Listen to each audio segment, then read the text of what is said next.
Nous sommes dans une profonde tristesse.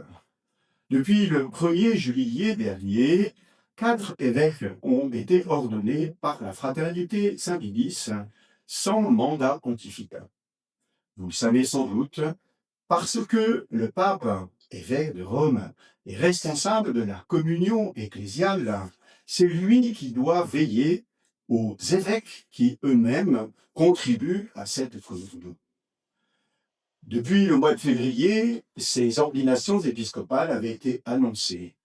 Il y a eu de longs dialogues entre les responsables de la fraternité et le Saint-Siège, en particulier le dicaster pour la doctrine de la foi.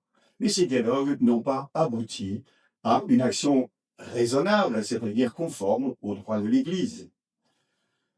Ce qui fait que dès le début de la célébration de cette ordination, le dicaster en question, pour la doctrine de la foi, a décrété qu'il s'agissait bien d'un schisme. Les 4 évêques concernés se trouvent de fait excommuniés, c'est ce que prévoit le droit de l'Église.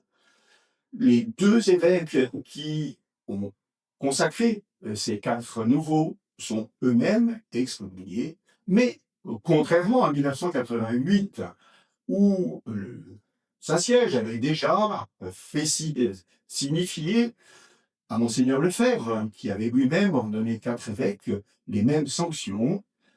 Aujourd'hui, le Saint-Siège s'attache aussi aux prêtres et aux fidèles qui seraient tentés de suivre la décision des évêques consécrateurs et des évêques qui ont été consacrés, en faisant remarquer que parce que ces ordinations ont eu lieu sans mandat pontifical, eh bien, ceux qui suivent ces 6 évêques se trouvent eux-mêmes pris dans le schisme.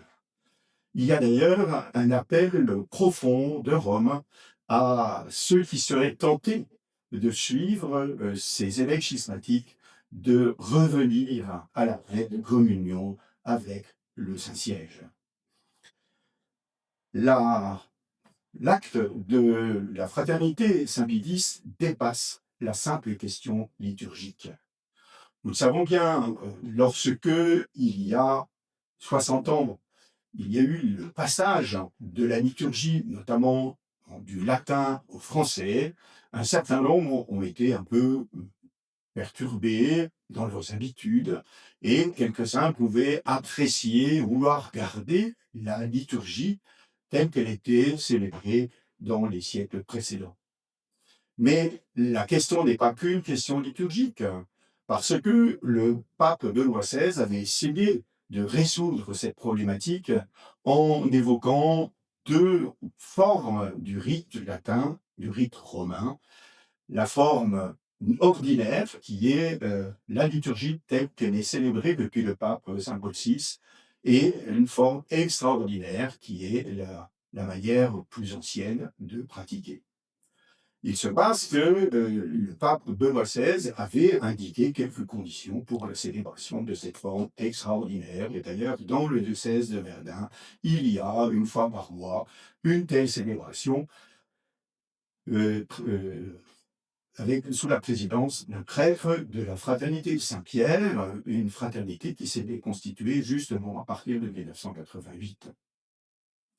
Mais dans les propos de la Fraternité Saint-Vitus, il y a aussi d'autres questions qui touchent à la théologie, la compréhension de l'Église et en particulier du rapport entre l'Église et la société, entre l'Église et les autres confessions chrétiennes, entre l'Église et les autres religions. Et c'est ce débat-là qui, nous le voyons bien, n'a pas abouti. Nous ne pouvons que nous attrister de ce schisme qui est constaté en fait par le Saint-Siège. Nous espérons que ceux qui seraient tentés de suivre les partisans de Monseigneur Lefebvre comprendront les raisons de ce décret, et nous pouvons espérer, prier pour cela, que tous nous puissions retrouver une réelle communion. La communion, c'est pas le leitmotiv, est l'expression de l'unité des jamais l'uniformité. Symbole d'ailleurs dans la comparaison qu'il prend du corps humain pour exposer l'Église, fait bien remarquer que la main n'est pas le pied, que l'œil n'est pas la bouche, mais que tous ont besoin des uns des autres pour la gloire de Dieu et le salut du monde.